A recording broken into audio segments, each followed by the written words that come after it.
자, 그 대주주 요건 요게 2000년부터 계속 변화가 되어 왔습니다. 2000년부터는 사실 시가총액 그러니까 보유 주식 100억 원 이상이었어요. 100억 원 이상. 그러니까 진짜 100억 원 이상이면 대주주 맞죠? 근데 요게 2005년, 13년, 16년, 18년, 20년, 21년 이렇게 순차적으로 대주주 요건이 변화되고 있거든요. 요거를 2016년 4월부터는 25억 원이었고 2018년 4월부터는 15억, 2020년 4월부터는 10억, 요게 내년 4월부터는 총 3억, 보유주식 3억으로 강화될 예정인데 요거를 가지고 완화라고 표현하시는 분들도 있고 강화라고 표현을 하시는 분들도 있거든요. 근데 저는 요거를 내야 할지도 모르는 투자자들 입장에서 보면은 강화가 되는 거니까 강화라고 표현을 좀 통일을 할게요. 대주주 요건입니다. 요게 현재는 지분율 1%, 코스피 기준으로 1%의 보유 주식 10억 원 이상, 코스닥은 지분율 2%의 보유 주식 10억 원 이상일 때인데 요게 내년부터는 각각 3억 원으로 강화가 된다라는 겁니다. 여기서 헷갈리는 거 하나 있죠? 여기에 왜 4월이 써 있느냐? 요거는 매도 시점이에요.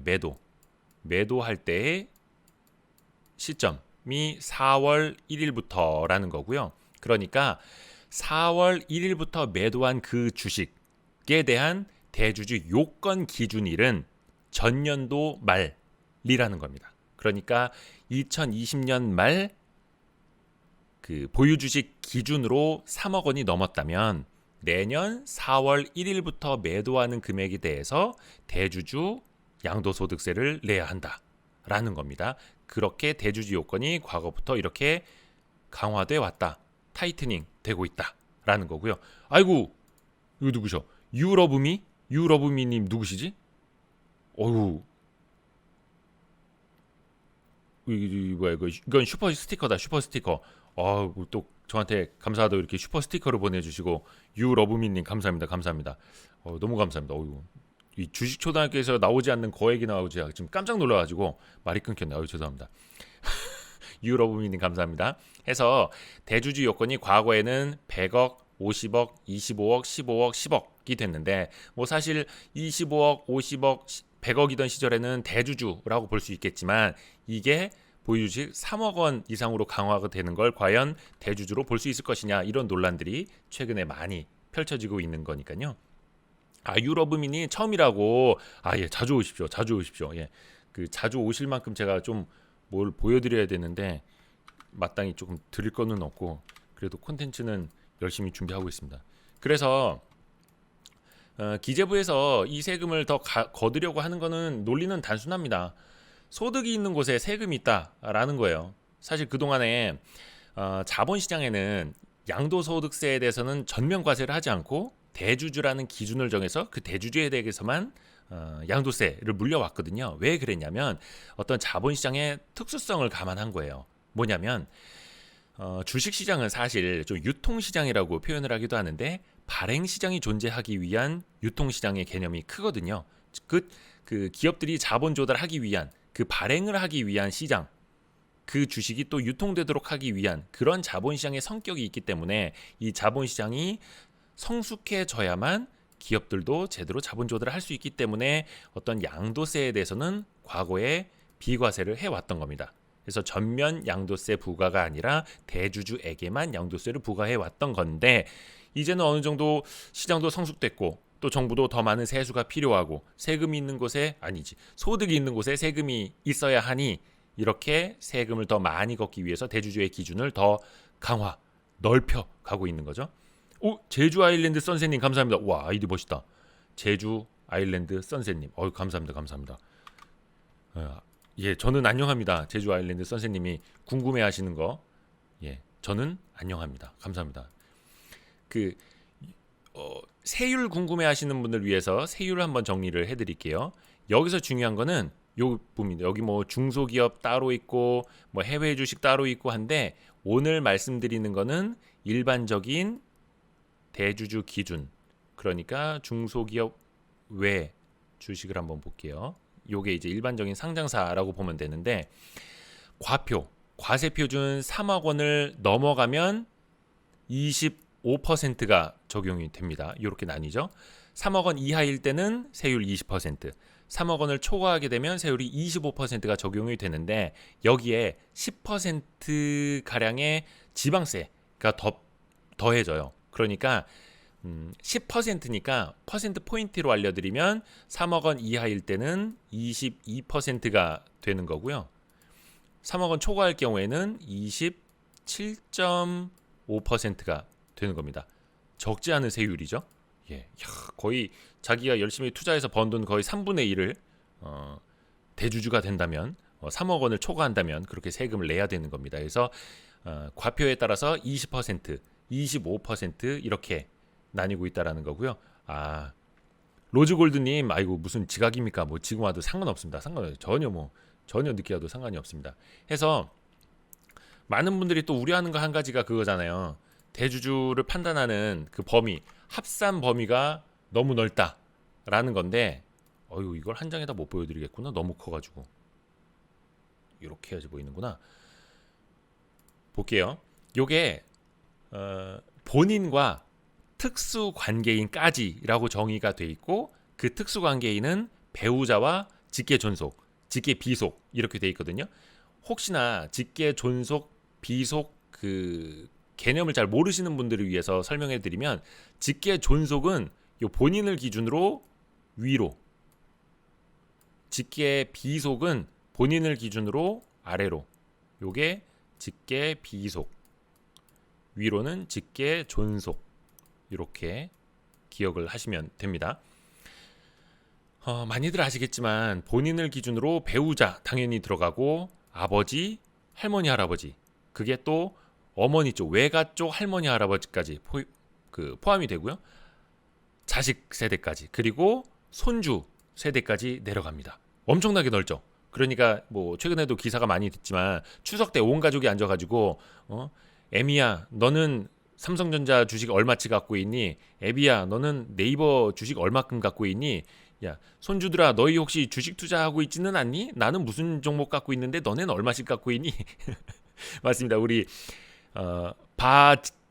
바자타님께서 말씀하신 세금 연좌제라는 이야기가 여기서부터 나오는 겁니다. 그래서 서로의 거를 다 까서 보고 비교해봐야 된다라는 건데 더 큰 문제는 뭔지 아세요? 이게 나를 기준으로 어머니, 아버지, 할아버지, 할머니, 아들, 딸이잖아요. 근데 이게 다시 이 어머니한테 간다 칩시다. 그러면 어머니의 어머니가 할머니잖아요. 그 위에 또 어머니, 할머니, 어머니의 또 다른 자식, 나 말고 형제들, 그렇죠? 또 그 자식들의 또 자식 이렇게 가는 거예요. 엄청 복잡해지는 거죠. 그러니까 또 여기서는 내 형제들 또 이렇게 가고 이 형제들이 어머니를 낀 거 또 가고 이러니까 이거를 승수라고 표현을 해도 될지는 모르겠는데 또 우리 아들 딸들 이렇게 펼쳐져 가는 거고 뭐 손녀도 이렇게 펼쳐져 가는 거고 그러니까 같은 주식을 가지고 누가 갖고 있는 거 겹치는 거 또 이쪽으로 가서 겹치는 거 또 이쪽으로 가서 겹치는 게 이게 거미줄처럼 얽히게 된다라는 거예요. 그게 계산하기도 힘들 정도로. 그래서 문제점을 몇 가지를 정리를 다시 한번 해드릴게요. 요약을 해드리면 대주주 양도세의 가장 큰 문제점은 이겁니다. 세금을 내는 사람이 세금을 내가 내야 되는지 안 내야 되는지조차 모른다는 겁니다. 내가 과세 대상이 됐다고? 이거를 나중에 불성실 신고해서 가산세까지 맞고 난 다음에야 알 수가 있다라는 겁니다. 우리 송시영님 아버지 어머니가 이혼했다면 이게 그 법률상으로가 일단은 기준입니다. 법률상으로 어디냐? 그리고 이 합산 범위가 너무 많다라는 걸 말씀드렸잖아요. 예를 들어 볼게요. A사 주식, 뭐 삼성전자가 됐건 네이버가 됐건 2억 원만 내가 사놨어. 근데 연말에 20% 올랐어요. 그래서 2억 4천만 원이 됐어요.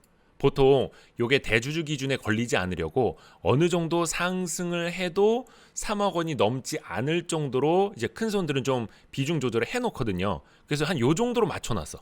근데 나도 모르는 사이에 손녀가 아니면 할머니가 아니면 할아버지가 6천만 원 넘게 갖고 있는 거. 아니면 할아버지가 2천만 원, 할머니가 2천만 원, 손주가 뭐 한 4천만 원 이렇게 갖고 있어. 그러면 바로 웰컴 투 대주주 이렇게 되는 겁니다. 해서 22%의 세율, 뭐 물론 이제 과표가 3억 원을 넘지 않는다면 22% 세율, 과표가 3억 원을 초과한다면 27.5% 세율을 바로 맞게 된다. 근데 이걸 내가 몰랐다. 몰라서 신고 안 하고 넘어갔다. 그러면 한 1년 뒤가 됐든 2년 뒤가 됐든 이제 국세청에서 편지 한 통이 날아오는 겁니다. 예. 가산세가 거의 20% 붙는다 하던데. 그것도 이제 기간에 따라서 또 연체했던 연체 이자까지 물어야 되는 겁니다. 또 다른 문제점이 있는데요. 자, 이렇게 올려야 되겠구나. 자, 최근에 이건 기사화가 많이 됐을 겁니다. 첫 번째는 매도 폭탄, 두 번째는 세무 폭탄인데요. 19년 말 기준으로, 작년 말 기준으로 특정 종목에 한 종목에 3억 이상 10억 미만으로 보유한 사람이 8만 861명이라고 해요. 아까 이제 누가 여쭤봤었잖아요. 예. 3억 이상 10억 미만만 갖고 있는 사람이 8만 800여 명입니다. 그들의 금액이 41조 5,800억 원이 넘습니다. 거의 42조 원에 육박하죠. 근데 이게 왜 중요하냐? 전체 개인 투자자가 보유한 금액의 약 10% 정도 된다는 거예요. 이 금액이 3억에서 10억, 한 종목에 3억에서 10억 갖고 있는 사람들의 수, 그 사람들이 갖고 있는 주식 41.5조가 전체 개인 투자자 보유액의 10%라는 거예요. 물론 이게 연말에 다 매도 폭탄으로 나오지는 않겠지만 연말에 이 중에 일부라도 뭐 12월에 몰아서 매도로 쏟아진다면 소형주 같은 경우에는 진짜 못 버티는 거죠. 예. 여기 아까 누구더라? 예, 자유민주주의님이 매도를 해야 양도세가 생기죠. 맞습니다. 매도를 해야만 양도세가 생기는 겁니다. 그거는 이제 내년 4월 1일부터 매도하는 거에 대해서 올해 연말 기준으로 3억 원이 넘었다면, 보유주식이 올해 연말 기준으로 3억 원이 넘었다면 내년 4월 1일부터 매도하는 금액에 대해서 그게 적용이 되는 겁니다.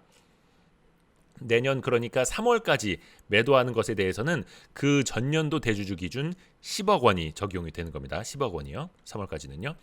그리고 최근에 세무사들 난리 났대요. 세무사들. 일감 폭탄. 이게 어떻게 보면 좋은 일이기는 한데 지금까지는 10억 원 이상이 대주주 기준이었기 때문에 그거는 한 10,000명 정도 됐다고 해요. 그러니까 그분들의 세무를 대리할 일이 많지 않았던 거죠. 그러니까 기존에 몇 번 이 일을 해왔던 세무사들이 충분히 그 일을 할 수 있었는데 그게 8배, 9배 갑자기 늘어나는 거예요. 왜? 10억 이상 갖고 있던 사람들보다 3억 원 이상 갖고 있는 사람이 엄청나게 이렇게 많아지지 않습니까? 그러면 이 세무를 대리해야 될 사람들도 굉장히 힘들어지는 겁니다. 갑자기 일이 쏠려버리니까. 그리고 어떤 이제 큰손 슈퍼개미 형님이 말씀을 해주셨는데 이거를 해본 세무사가 많지 않다. 제대로 할 줄 아는 세무사가 많지 않다라는 거예요. 오히려 세무사들도 헷갈려 한다라는 거고요. 세무서 조사관들도 엄청 복잡해 한다고 합니다. 그래서 거꾸로 세무서 조사관들이 이 일을 많이 해본 세무사들한테 조언을 구한다고 해요. 엑셀 파일 좀 보내주실 수 있느냐? 이거 선입선출법으로 어떻게 계산하신 거냐? 후입선출법으로 계산했다면 어떻게 하신 거냐? 우리도 좀 알 수 있도록 도와달라. 이렇게 역으로 세무서 조사관들이 세무사들한테 요청을 하고 있다고 합니다. 난리가 난 거죠. 그래서 이것도 뭐 좀 전문적인 내용이긴 한데 선입선출법으로 뽑아야 되느냐? 후입선출법으로 뽑아야 되느냐? 혼란이 일고 있다고 하는데 이거는 이제 각 기업들 뭐 매출 같은 거 회계적인 거 인식할 때도 아시겠습니다만 혹시 모르는 주린이 분들을 위해서 하나 설명해 드리면 선입선출이라는 건 먼저 산 걸 먼저 매도한 걸로 치고 후입선출은 나중에 산 걸 먼저 매도한 걸로 친다라는 건데 이게 매출을 인식할 때도 마찬가지입니다. 나중에 들어온 걸 그러니까 나중에 만든 걸, 그러니까 기업 제조업으로 따졌을 때는 나중에 만든 걸 재고 자산으로 해놨다가 먼저 팔게 됐을 때 그걸 먼저 매출로 인식한다라는 게 후입선출 선입선출이고요. 또 매출 같은 경우에는 제조한 걸 따지자면 먼저 만들어 놓은 걸 이제 먼저 판 걸로 인식한다. 이게 선입선출 이렇게 되는 겁니다. 더 복잡한 건 이거예요. 주식 투자를 한 방에 사진 않잖아요. 뭐 아파트야 뭐 한 방에 사지만 주식을 한 방에 어떻게 삽니까? 뭐 한 3억을 살 때 어떻게 그 주식을 하루에 한꺼번에 한 호가로 3억을 샀겠어요. 수십 수백 번 매매하는 경우도 흔하지 않습니까? 샀다 팔았다 하기도 하고 아니면 분할 매수를 하기도 하고. 근데 그거를 다 일일이 선입선출로 계산을 일일이 해야 된다라는 겁니다. 100번 매매했으면 그 100번을 뽑아내야 된다는 거예요. 100번을. 그래서 어떤 분이 이 이야기 해주시더라고요. 엑셀의 잔치, 엑셀의 향연이다. 사실 이게 옛날에는 이제 증권사 가서 매매 기록을 이렇게 전산 용지로 뽑아달라고 했었고, 그리고 최근에는 HTS를 통해서 여기 나오기는 하는데, 와, HTS로 엑셀 뽑아가지고 그 가격, 평균 매도 단가 다 계산을 해갖고 양도세를 신고하는 거, 야, 이거는 절대 직접 못하죠. 그래서 세무사들도 이걸 해본 세무사, 해보지 않은 세무사 갈린다는 겁니다. 그리고 또 다른 문제점 알려드릴게요. 이것도 굉장히 중요해요.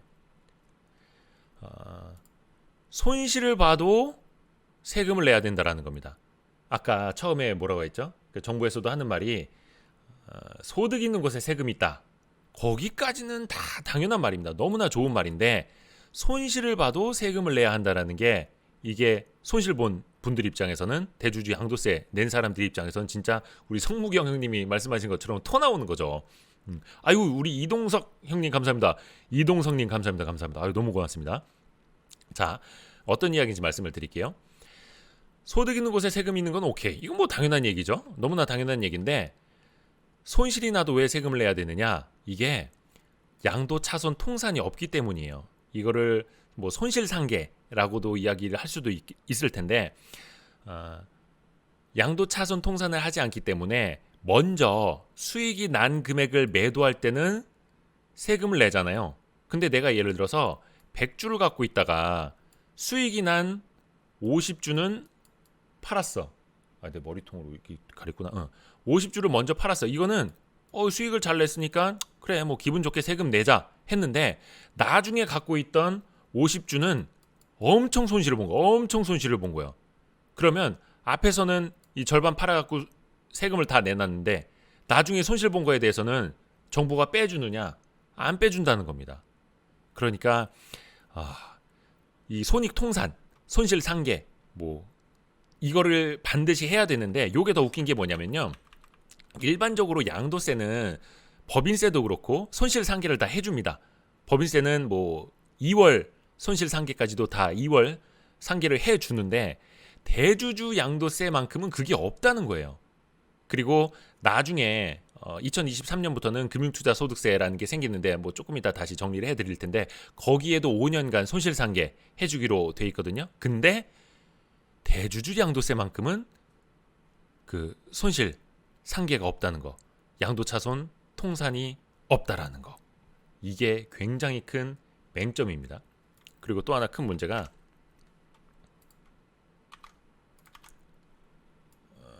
이렇게 올려야 되겠구나.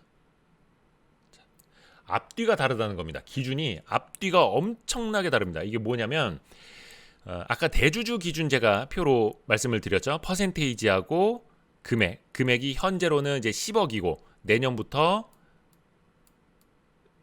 3억으로 바뀐다라는 건데 지분율 같은 경우에는 아까 코스피 기준으로는 1%, 코스닥을 기준으로는 2% 보유 지분을 갖고 있을 때 대주주 기준이라고 말씀을 드렸잖아요. 근데 이 지분율은 연간 한 번이라도 코스피 종목 1% 넘어가면 연간 한 번이라도 코스닥 종목 지분율 2%가 넘어가면 그날부터 대주주라는 겁니다.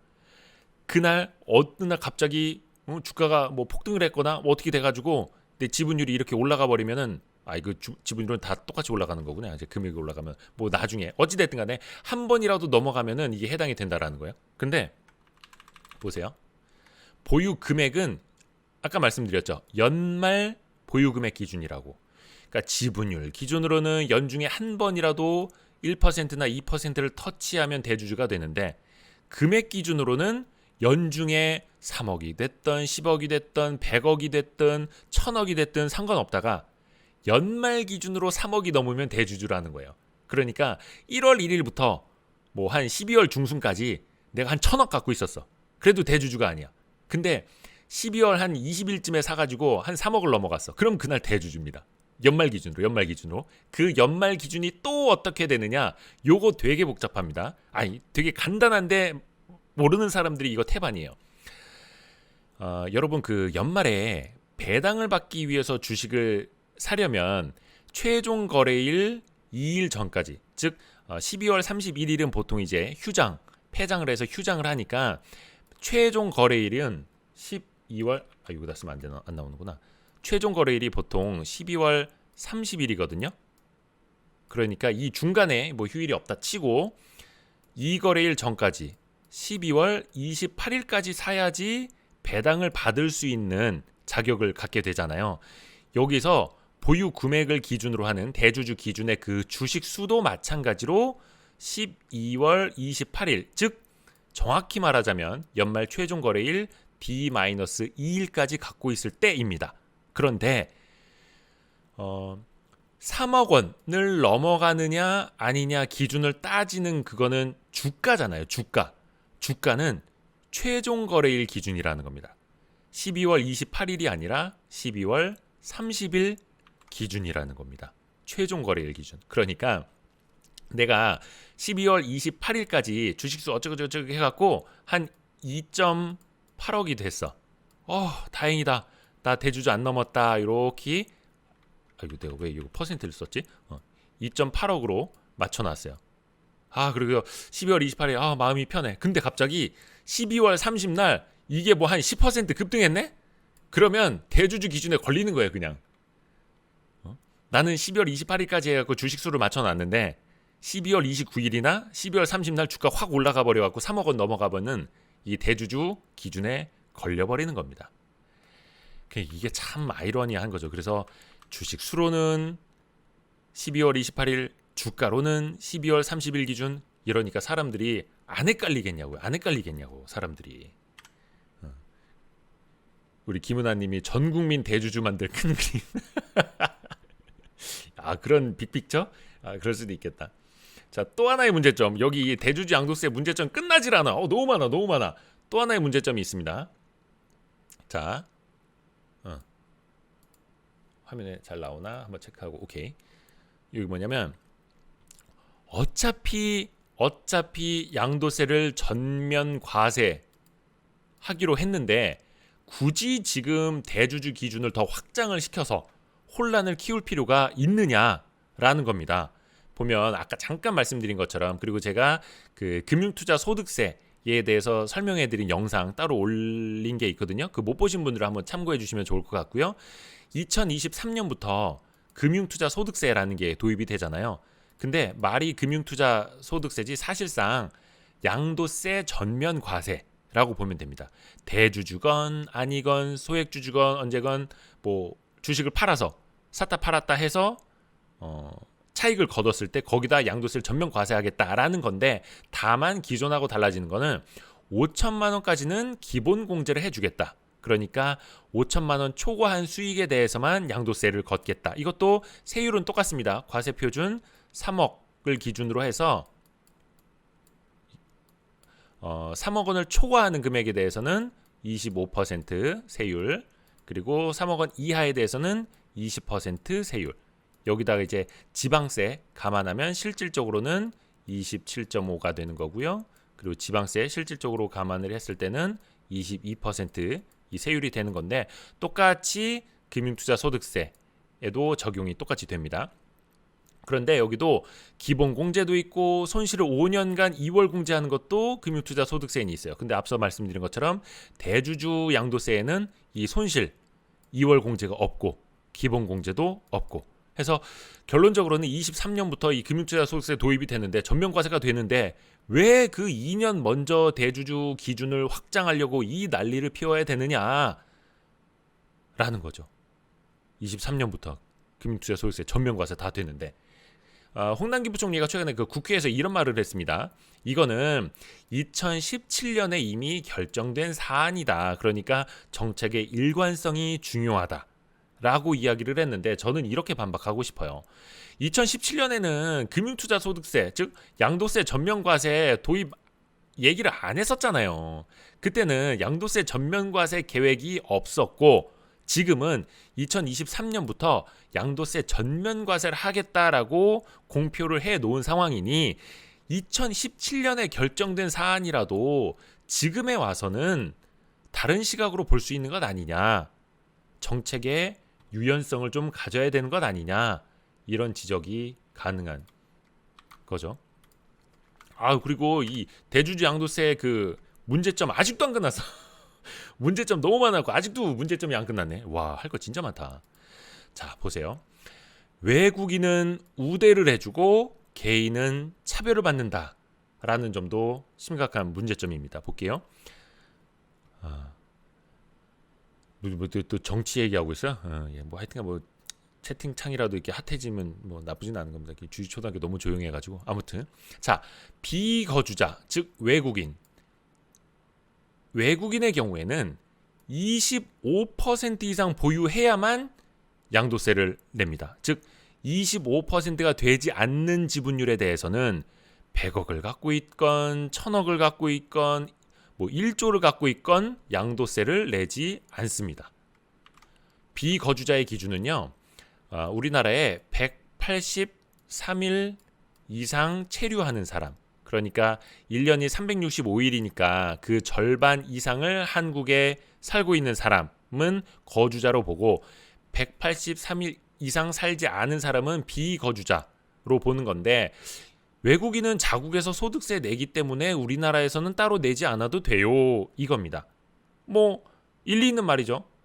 우리나라 사람들이 미국 주식을 사더라도 미국에다가 세금을 양도세를 내는 게 아니라 우리나라에다가 22%를 내지 않습니까? 그거랑 똑같은 거기는 합니다. 그런데 외국인에 비해서 개인들이 너무나 불리한 세율을 부담하게 된다라는 것도 귀를 기울여 봐야 하는 거고, 또 하나는 그겁니다. 반대급부로 증권거래세는 지금 인하해 줄 계획 아닙니까? 정부가 먼저 증권거래세를 사실은 인하하기 시작을 했고, 그 반대급부로 세수를 더 챙겨야 하니 양도세를 더 많이 걷는 방향으로 가게 된 건데, 결론적으로 보면 양도세 인하 혜택은 외국인 기관 모두가 함께 누리는 거잖아요. 뭐 물론 매매 비중이 누가 더 많으냐, 뭐 개인들이 이제 매매 금액이 많으니까 좀 그렇기는 한데, 외국인 기관 모두 증권거래세 인하 혜택은 다 누리면서 왜 양도세는 개인한테만 더 확대를 하는데, 이게 지금 우리 개인 투자자들이 갖는 불만 중에 하나인 겁니다. 참고로 증권거래세는 현행 0.25%인데 내년부터 0.23, 2023년부터는 0.15%로 낮출 예정입니다. 그래서 제가 이 국세청 사례를 한번 찾아봤어요. 어떤 외국에 사시는 분이 국세청에 그 질의를 올린 거예요. 화면이 글자가 좀 작기는 한데 제가 읽어드릴게요. 배우자와 함께 10년 이상 캐나다에 살고 있다. 5년간 한국에 방문한 적이 없다. 그리고 코스닥에 상장된 내국법인 주식을 1.25% 보유하고 있고, 여기서 중요한 건 20억 4천만 원이 됐다. 20억 이상 보유하고 있는데 나는 양도세를 내야 되느냐, 이런 질문입니다. 잠깐만요. 우리 에드워드 민 님이 ETN, ETF도 3억 대주주 걸리나요? 아닙니다. ETF는 이제 펀드이기 때문에 ETF, 펀드를 통해서 투자한 거는 대주주 양도세에 해당이 되질 않습니다. 우리 박정철님, 아유 감사합니다. 우리 박정철 형님 감사합니다. 아이고 감사합니다. 박정철님. 우리 저기 채팅창에서 또 뭐 이렇게 좌파 우파 얘기하고 있어요? 아이고 또 이렇게 주식 초등학교에 와갖고 또 이렇게 정치 얘기하시고 별로 그러실 필요는 없습니다. 네. 하여튼 다 좌파건 우파건 똑같이 주식 투자해갖고 양호한 수익률 내고 돈 많이 버는 게 다 똑같은, 그러니까 목표는 다 똑같잖아요. 예, 친하게 지내세요. 친하게. 아무튼 여기 교실에 들어와서 싸우면 안 돼요. 이제 담임 선생님이 오실 시간 됐어요. 싸우지 마세요. 하던 얘기 계속해야지. 그래서 이분이 내가 지금 20억 4천여만 원 됐는데 4월 이후 이거 매각하면 세율이 어떻게 되나요? 물어본 거예요. 근데 여기에 이제 친절하게 국세청에서 답변을 달아줬습니다. 뭐라고? 이렇게. 자, 25% 미만 소유한 경우에는, 즉 비거주자가 25% 미만 소유한 경우에는 과세가 되지 않아요. 세금 내지 않으셔도 됩니다. 이렇게 친절하게 답변을 달아줬습니다. 뭐 비거주자는 뭐 우리도 뭐 미국 투자해서 소득 번 거 미국에다가 뭐 양도세는 안 내고 우리나라에 와서 내니까 그거는 똑같은 거기는 한데, 개인들 입장에서는 속이 쓰릴 수밖에 없는 거죠. 상대적으로 놓고 보자면 이제 국내 살면서 국내 투자 열심히 하시는 분들의 입장에서는요. 자, 그러면 이번에는 어떻게 될까? 국회에서 최근에 이제 기획재정부 많이 난타당하고 있는데, 이번에는 여야가, 야 이게 웬일이야? 여야가 한 목소리를 내고 있습니다. 즉 대주주 양도세 기준을 보유금액 3억 원으로 강화하는 건 유예해야 된다. 이게 여야. 지금 채팅창에서 막 좌파 우파 싸우고 계시죠? 근데 이걸 가지고 여야 안 싸워. 그러니까 여러분 친하게 지내세요. 여러분 친하게 지내세요. 이걸 가지고 지금 여야는 대주주 기준 3억 유예해야 된다. 한 목소리를 내고 있습니다. 일단 야당, 국민의힘 야당 같은 경우에는 10억 원 이상 보유를 명시한 이 소득세법 아예 개정안을 잇따라 발의하고 있거든요. 이게 뭐냐면 대주주 기준을 3억으로 강화하는 요 내용은 시행령입니다. 시행령입니다. 이 시행령이 뭐냐면 법보다 밑에 있는 법의 하위 개념인데, 이 시행령은 정부가 국무회의를 통해서 요거를 개정을 할 수가 있어요. 그리고 공표를 할 수가 있는데, 그러니까 정부가 국회의 동의 없이 시행령만으로 3억 원으로 강화를 할 수가 있는 거예요. 그러니까 야당에서 정부 맘대로 그렇게 계속 강화를 강행하겠다고? 그러면 그 상위에 있는 법을 고쳐버리겠어 하면서 이 소득세법 개정안을 따로 발의를 했다라는 겁니다. 그래서 기재부 패싱이라는 말이 나오고 있는 거고요. 또 뭐 여당도 가만히 있을 수 없잖아요. 여당도 당 차원에서 반대 입장이다. 아까 이야기한 것처럼 23년부터 금융투자소득세 과세가 전면적으로 실시가 되는데, 지금은 현행 대주주 과세로도 충분하다. 그러니까 10억 기준으로도 현행 충분한 거 아니냐, 이런 지적을 하고 있는 거고요. 그래서 김태년 민주당 원내대표도 과세 대상 확대 재검토가 필요하다, 이렇게 재차 발언을 했다라는 겁니다. 그래서 결론은 여러분 채팅창에서 좌파 우파 싸우고 있을 이유가 없다. 안 싸워도 된다라는 겁니다. 그래서 저는 요거는 이렇게 여야 공이 한 목소리를 내고 있기 때문에 사실상 대주주 기준을 3억 원으로 강화하는 건 조금 어려워지지 않겠느냐라는데 한 표 걸겠습니다. 그래서 뭐 요 정도 대주주 양도세 문제점 살펴봤는데 엄청 많죠. 엄청 많아. 너무 많아. 채팅창 빼고 요 그림판 빼고 채팅창에서도 어떤 이야기들 하셨는지 제가 못 봐가지고 한번 쭉 볼게요. 채팅창을.